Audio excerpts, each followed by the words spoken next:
கேரள மாநிலம் காசர்கோட்டில் பாஜகவின் தாமரை சின்னத்திற்கு ஒரு வாக்களித்தால் 2 வாக்குகள் பாஜகவின் தாமரை சின்னத்திற்கு பதிவாவதாக காங்கிரஸ் மற்றும் இடதுசாரி கட்சிகள் திடுக்கிடும் குற்றச்சாட்டை கூறியுள்ளன. இதுகுறித்த கூடுதல் விவரங்களோடு இணைகிறார் செய்தியாளர் மதியழகன். வணக்கம் மதியழகன், விவரங்கள். கேரள மாநிலத்தில் இருக்கக்கூடிய 20 மக்களவை தொகுதிகளுக்கும் ஒரே கட்டமாக வரும் 26ஆம் தேதி தேர்தல் நடைபெற இருக்கிறது.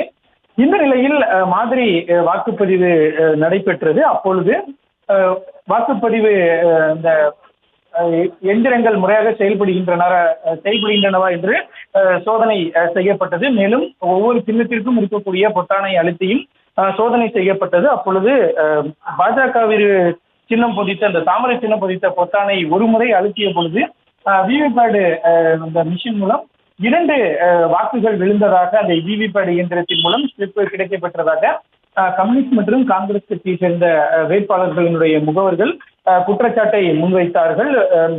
ஒரு முறை அழுத்தினால் 2 வாக்குகள் விழுந்ததாகவும் குற்றச்சாட்டு முன்வைக்கப்பட்டது.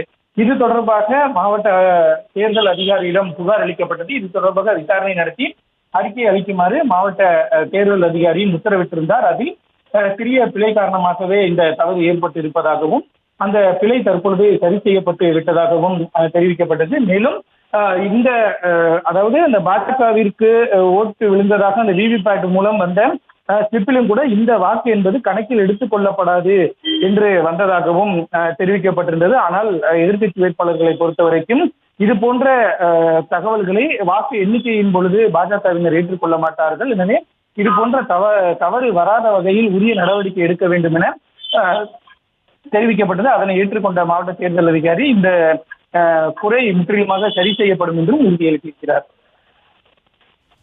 விவரங்களுக்கு நன்றி மதியழகன். செய்திகளை உடனுக்குடனும் துல்லியமாகவும் தெரிந்து கொள்ள சப்ஸ்கிரைப் பண்ணுங்க.